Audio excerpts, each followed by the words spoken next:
Hey there IELTS learners, it's been a long time since my last video. You might see my hair is getting longer, my beard is getting longer, and I look a little red. Well, I am in Thailand at the moment where it's very, very hot. I've moved here and I'm now living in Phuket. This is my new home. I'm going to be releasing a lot more videos in future. I'll try and get a nice studio set up so the videos look a little better than this. Today we're going to be talking about how to get a band 7 in IELTS writing. Now obviously this is very difficult, it takes a lot of work, and you need to have a high level of English to get a band 7. So this is not going to be a video of shortcuts and tricks or easy ways to do it. I'm just going to tell you the facts, and hopefully my explanations will give you a better chance of scoring that dream band 7.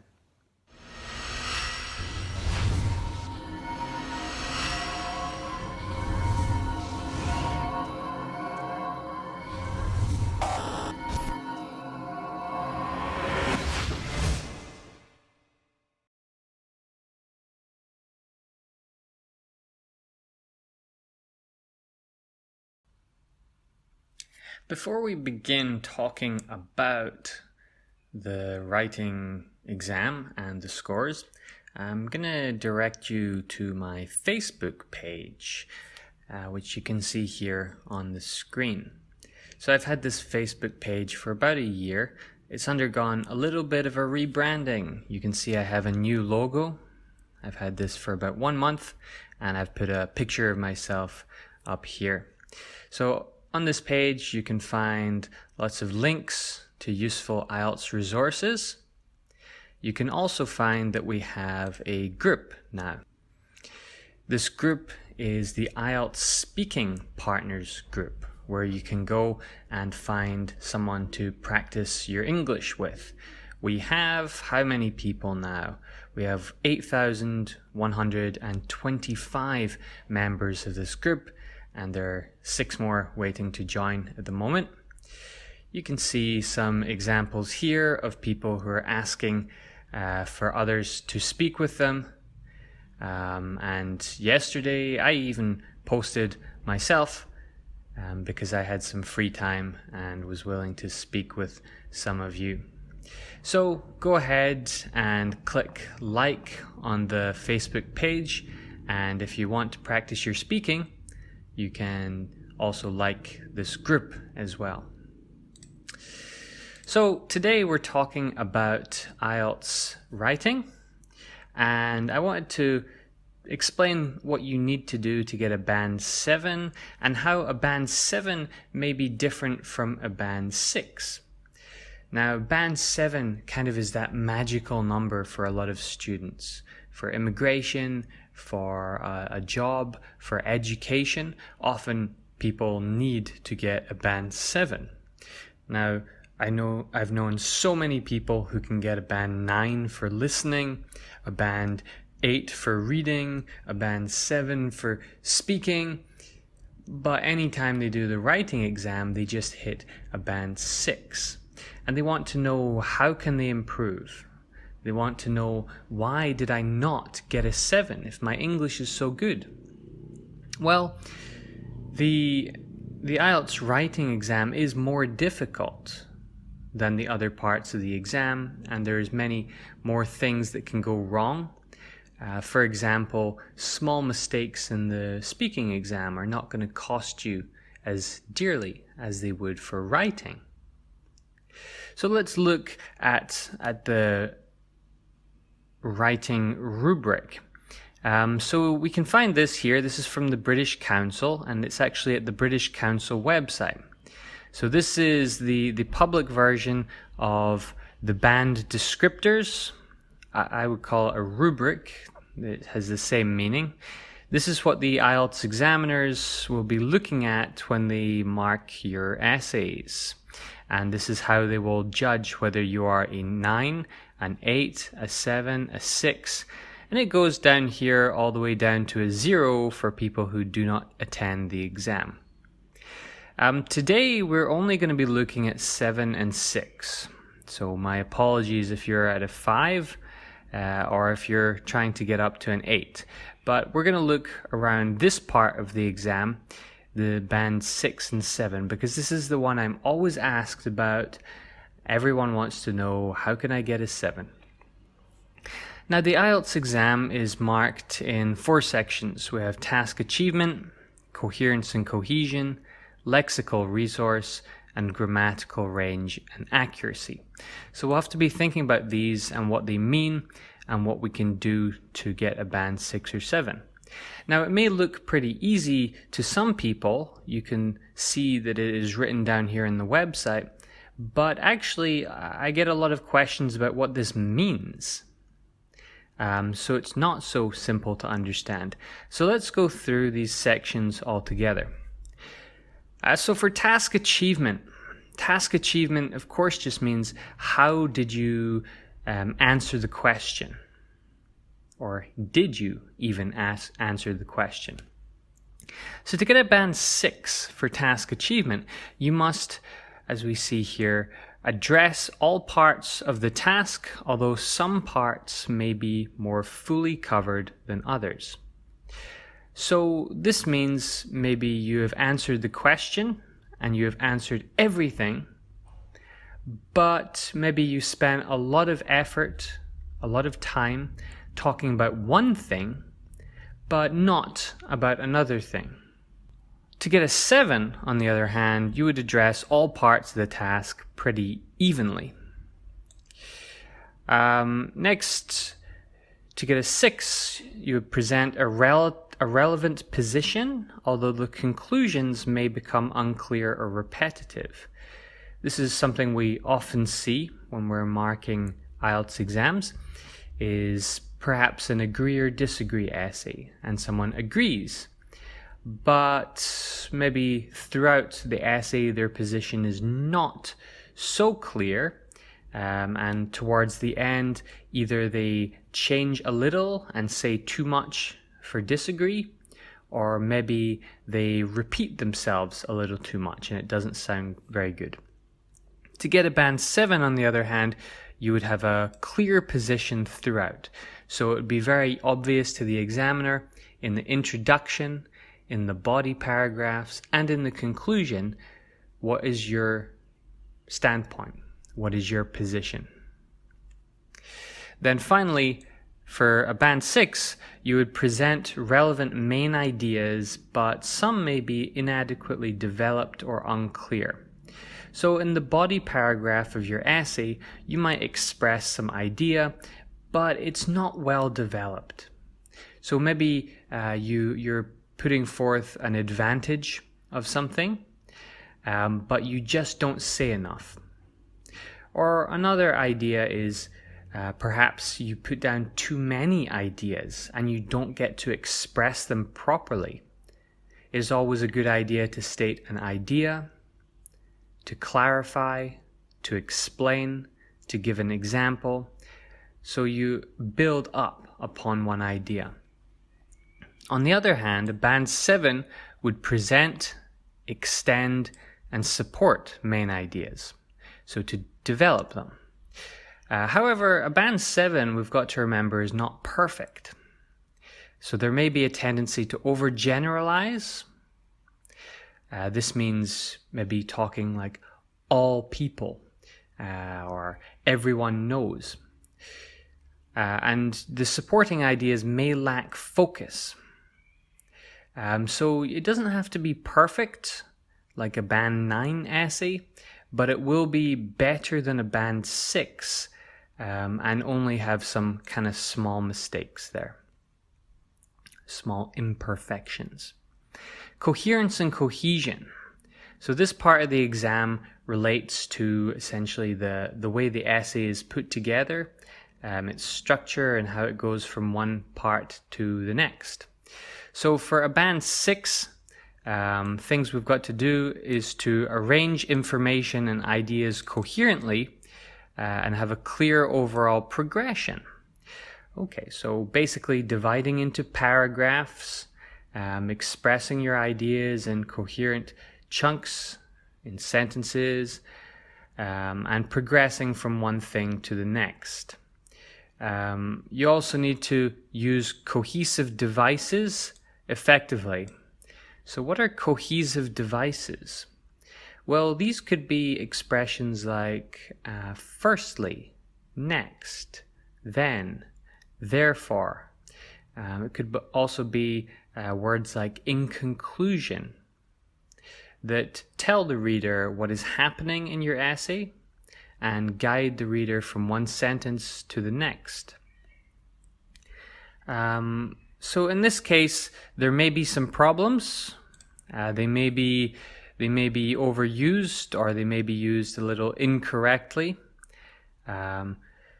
Referencing may not be appropriate.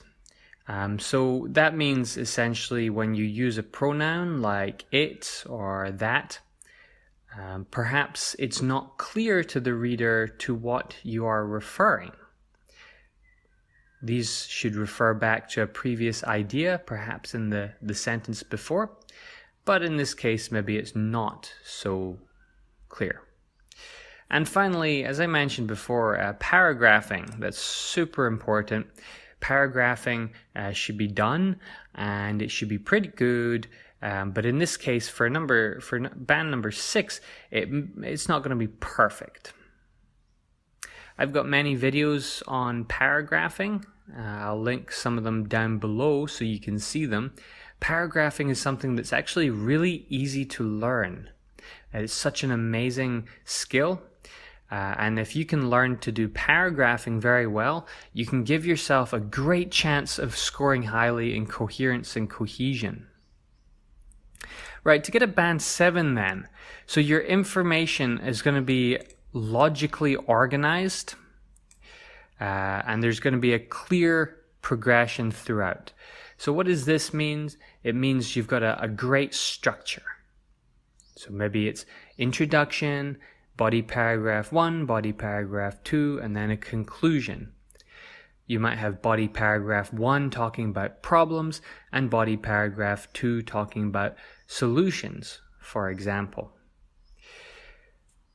You're going to have a range of cohesive devices, which I just explained a moment ago.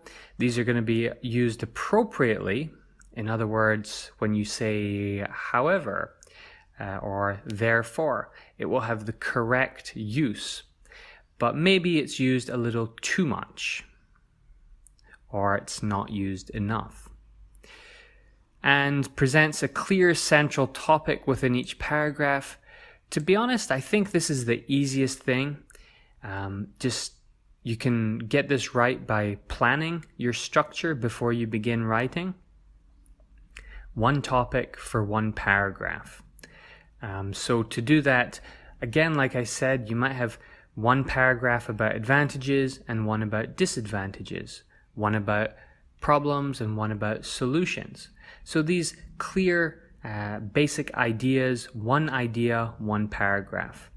To be honest, coherence and cohesion, I really think with some practice, everyone should be getting a band 7 or above for this. And task achievement, I think if you're studying IELTS and you're doing a lot of practice, you should also be looking at getting a band 7. Now, these are the kind of easy parts. You should be getting 7 and 7. Then we move on to the next two, and these are much harder. If I'm training a student, I can get them to a band 7 so easily. And they should be getting a band 7 all the time for task achievement and coherence and cohesion. For lexical resource and grammatical range and accuracy, it can take much longer to improve. Let's look at these and explore why. So lexical resource, lexical or lexis means vocabulary or words. Basically, this means the words you are using. How are they? Are they the right words? Are they the wrong words? Are they spelled correctly? So to get a band 6, you need to use an adequate range of vocabulary. So if you're being asked about the environment. Are you using the correct words, or are you using some very general vocabulary that would be better suited to another topic? However, we can upgrade this to a band 7, uses a sufficient range of vocabulary. But last week somebody asked me, what does this mean, a sufficient range? What is the difference between adequate and sufficient? Adequate means just okay, and sufficient means pretty good. Compare that with band 8, a wide range of vocabulary meaning excellent. So a sufficient range of vocabulary, that means the language you use is good enough, it's pretty good, and it follows on here to allow some flexibility and precision. So meaning that what you say is very accurate. When I read a band 6 lexical resource essay, it's easy to understand what the writer means, but the words they use are not perfect. They're not the right word necessarily. Then attempts to use less common vocabulary but with some inaccuracy. So that phrase here is so popular amongst IELTS teachers, less common vocabulary. A lot of people think of really crazy, difficult words. But less common vocabulary just means the sort of things you don't hear every day. When we're talking about the topic of environment, which is so common in IELTS writing, some less common vocabulary are words like emissions. So this is a word meaning what comes out of the back of a car and might cause pollution. This is a good example of less common vocabulary. For band 6, you're allowed some inaccuracy, meaning the word is not perfectly used.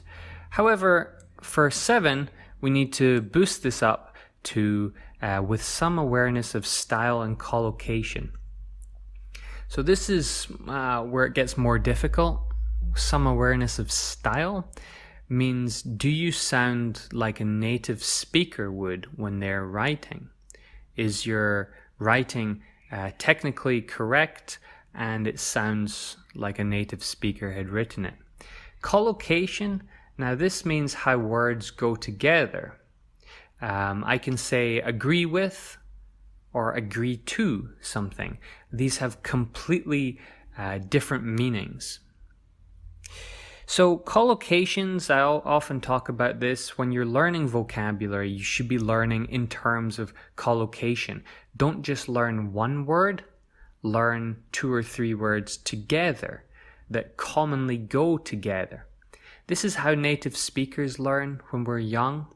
We hear language being used this way.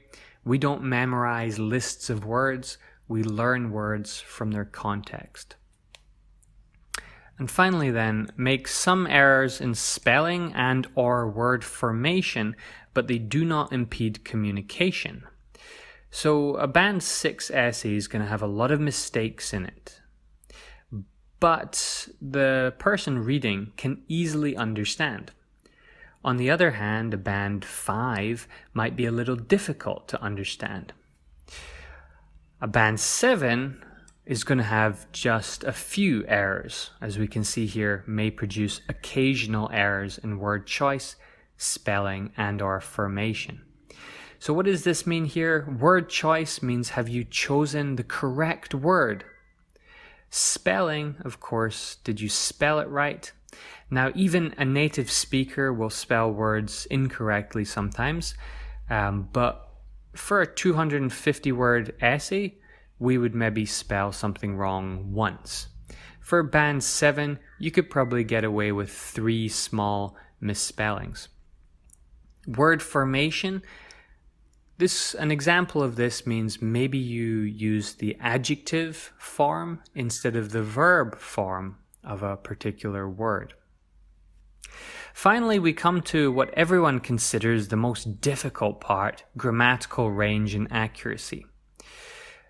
You might call this grammar, but what we mean here by range and accuracy, range is different kinds of grammatical forms.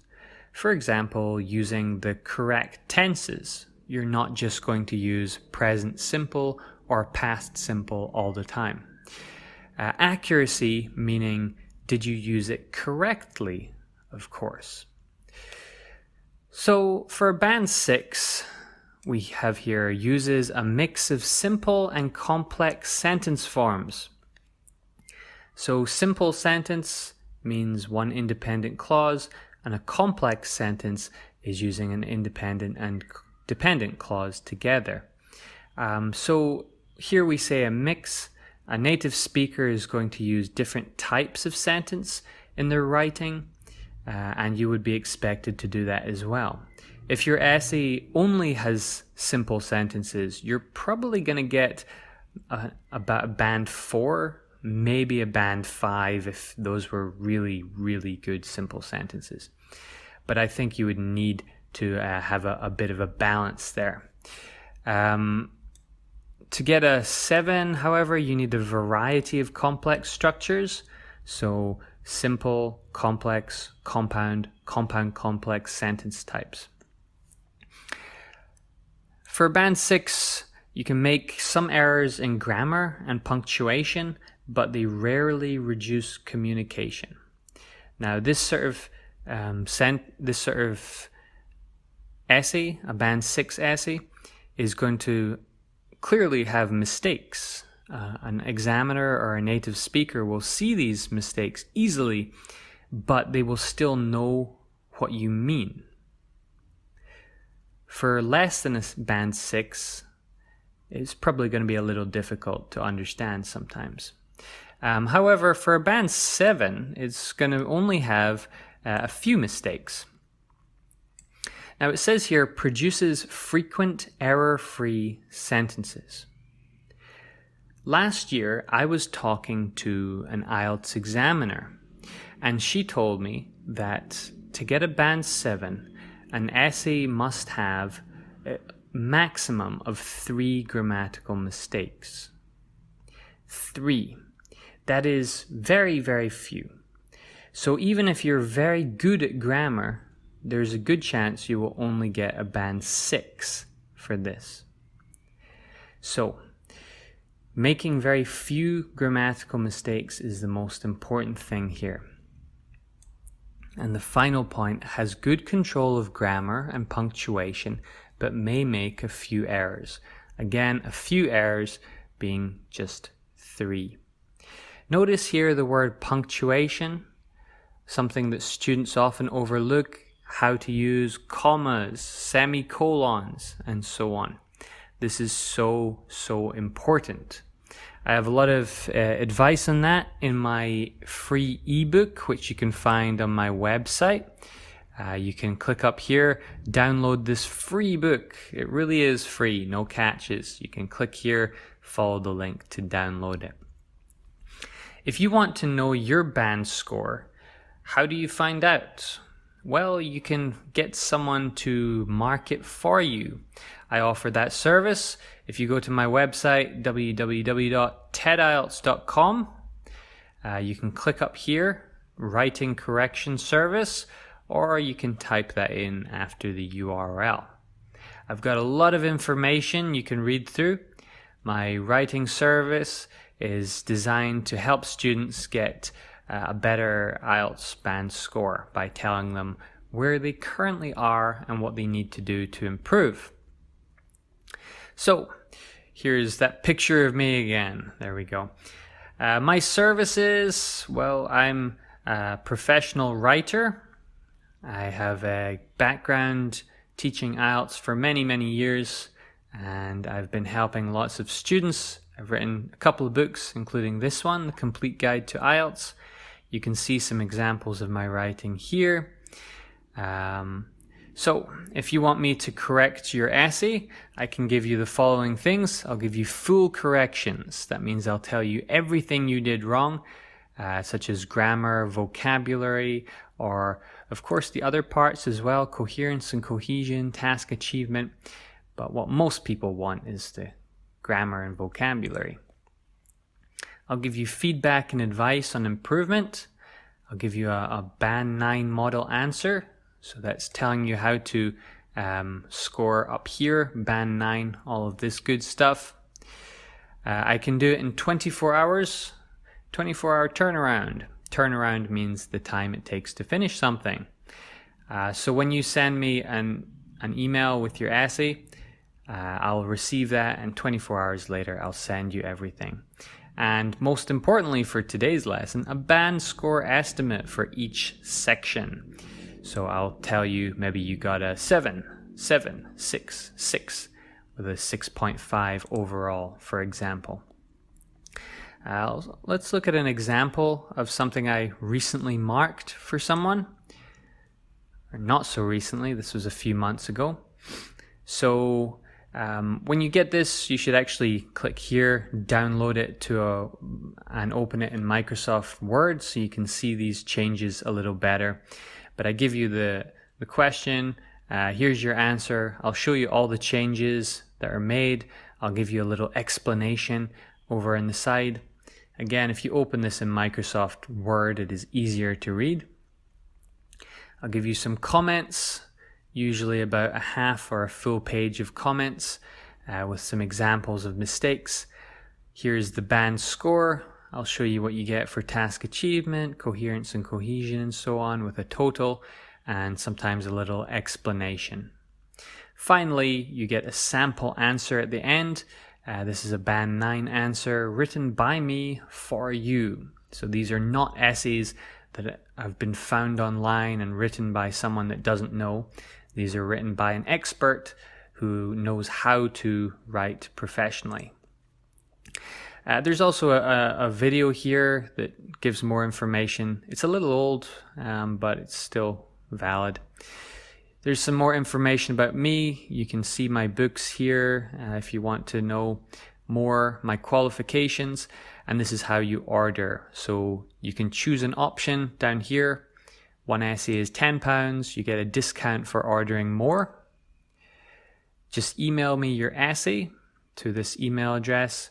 I'll confirm your order, and within 24 hours, I'll give it back to you. This is great for preparing for your writing exam because it tells you everything you need to know. A few questions. People wonder, do I have to pay through PayPal? Well, there are other ways. I can take Alipay, TransferWise, and Bitcoin. And if you want, I can give you a list of questions that you can choose from if you don't want to choose your own questions. So I've got questions for general and academic, IELTS for parts 1 and parts 2, as you can see there. The reason I do this is because so many people were sending me essays. They'd chosen their own questions, but the questions were really, really bad. They've been written by people that don't speak English very well, and this can actually damage your English skill. Right, so this is my writing correction service. It will be able to help you improve from a band 6 to a 7, for example, or if you're further down, it can help you get up from a 5 to a 6. I don't offer any promises because I think that is irresponsible, except I will say that I can do my best to help you, and that most of my students do improve and achieve their goals. All right, so that is me explaining how to get from a band 6 to a 7 and the differences between them. I've been focusing on task 2 today. Task 1 is pretty similar. You can go over to the British Council website and find the explanations here. You can see it's basically the same, especially for vocabulary and grammar. And you can take a look at that. If you have any questions, you can put them in the comments down below. Don't forget to give this video a thumbs up and to subscribe to the channel. I'll see you again for another video next time.